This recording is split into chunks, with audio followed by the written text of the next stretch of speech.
Welcome to Research Recap on JP Morgan's Making Sense podcast channel. I'm Joyce Chang, Chair of Global Research at JP Morgan, and today I'm joined by my colleague Bruce Kasman, our Chief Economist and Head of Global Economics Research at JP Morgan. And it's hard to believe it was just a week ago, but we're here to discuss the economic and geopolitical implications of the second Trump presidency. So Bruce, thank you so much for joining us. Thanks for having me.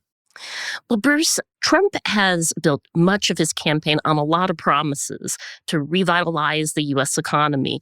So now that we're looking at Trump 2.0 and he's back in the White House, what's your view on all of this? What will this mean for growth, inflation, the fiscal outlook?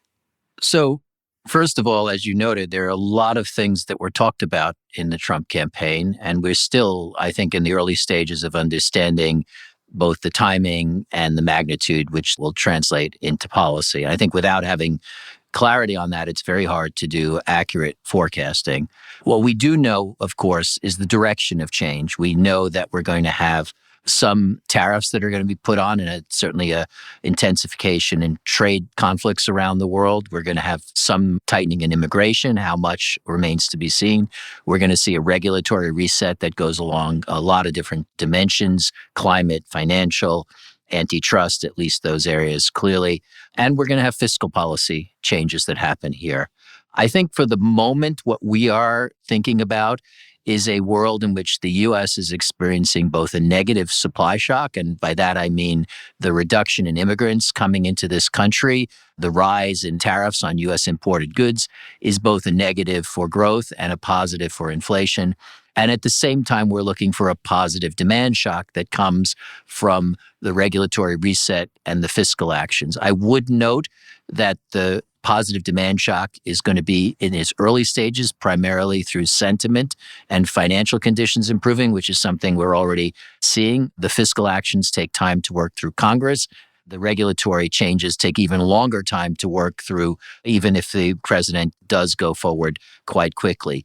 The net effects of these in terms of growth in 2025, we think is relatively neutral based on the idea that the tariff increase is largely concentrated in China, that the fiscal policy actions are relatively limited beyond the extension of the 2017 tax cuts. And therefore, we haven't changed our GDP forecasts. We have pushed up our inflation forecast modestly, and we have reduced some of our expectations about how far the Fed goes in easing. I would emphasize, and I want to make it very clear, the magnitudes of these things do matter. There is talk of much more aggressive immigration policy, removal of illegal immigrants in the country. There's talks of much broader tariff increase against a wide range of countries. If those actions are started to be implemented, we'd have to worry that the disruptive effects of those, both in terms of retaliations abroad and also in terms of the sentiment influence, which currently we think is a positive for the U.S., could shift. And I think that does suggest that while the net effect of this will be modestly higher inflation, relatively stable U.S. growth, that the tail risk to the downside for more extreme measures shouldn't be underestimated here. Thanks so much for that, Bruce. So we're looking at relatively stable growth in the U.S., but I want to look at the global picture. What do you think is going to happen to the rest of the world here, particularly with all of the talks about tariffs? What does this mean for international trade? And what does it mean for global growth and growth outside of the United States? So while we think it's a relatively neutral effect on U.S. growth, we are looking to see a negative hit on the global side. The most direct side of that is the increase in tariffs that we think will be concentrated in China and will come pretty early in the year.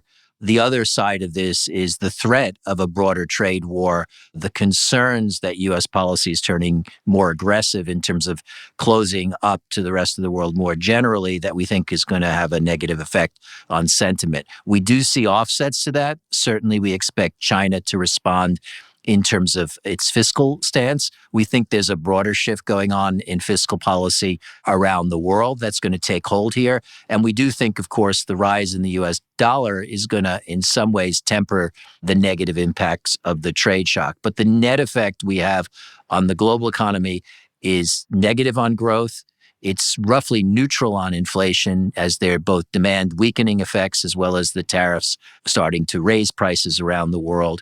And we think overall it's also slightly in the direction of less monetary tightening, particularly in EM economies that are going to be sensitive to uncertainty and currency movements. Thank you so much for that, Bruce. Joyce, how about your perspective here? What's your view on what might be happening as we turn to the global economy, particularly for markets, as we've seen the Trump trade, so to speak, come through in equity markets and other risky assets? I mean, you're absolutely right, Bruce. We've seen the Trump trade come through. A lot is getting priced in very quickly. I mean, if you look at the last 3-month S&P 500 return, it's one of the strongest in nearly a century. And year to date, we're actually looking at the highest return since the elections in 1936. But I think, as you put it, the Trump presidency, a red sweep, it's about U.S. exceptionalism. And that's going to play out on multiple channels with implications for equities, for rates, and for global FX. So let me try to unpack that a little bit. So we're looking at pro-growth policies, as you pointed out, and deregulation across industries. So for banks, industrials, transportation, energy, you got some upside there for the equity markets, but that's getting pretty quickly priced in. The market will at some point focus on the policy execution risk. Right now, what's getting priced in is deregulation. But what you're seeing are some different signals that are coming out of the rates market. We've seen a very sharp move higher in the back end of the rates curve. I mean, that's up 85 basis points since the FOMC meeting back in September. And that momentum is one where the question the market is asking is there much further it could go given some of the fiscal spending that could take place? So our rates analysts think that we've got the Treasury auctions sort of well covered through the end of next year. But if you look out further, you've got a really large funding gap that's going to raise the question of, do you need to raise coupons? Maybe even before the end of the year, you're going to see that question come up. On the FX side, we are looking at, as you mentioned, a stronger dollar here. What is the impact from the tariffs? We think that every 10% increase in a tariff could be maybe 5, even a little bit higher, depending on the fiscal deficit, 5% appreciation of the dollar here. So that's more downside for a lot of the emerging markets, currencies in particular, and even for the euro, closer to parity. And we're taking a look at companies that have a lot of China revenue exposure as well.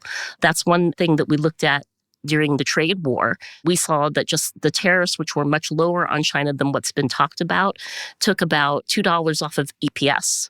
And some of the numbers that we're running right now, when you look at the magnitude of the tariffs or applying them across all Chinese imports, I mean, you're looking at increases that could be as much as $15 EPS. So those are just some of the implications on the markets. But what's getting priced in right now is pro-growth, deregulation, and that really has fueled the equity market. And the earnings have been holding up here very strongly. So, Joyce, we've been focused mostly in terms of trying to understand the implications of the election from the perspective of economic policy change. But this is obviously an election which is going to shift international relations in a fairly strong way. Obviously, from the economist point of view, one of the areas that potentially has direct impact is on commodity prices. Middle East, Russia, Ukraine both play out in that space. But there's a far broader set of issues here. From your perspective, how would you view the shift going on in international relations, U.S. foreign policy in particular, and how does that color your views in terms of thinking about markets in the year ahead? Well, there's a lot of focus on the U.S.-China relations and whether those tariffs are going to go in first before you talk about a universal tariffs on other countries.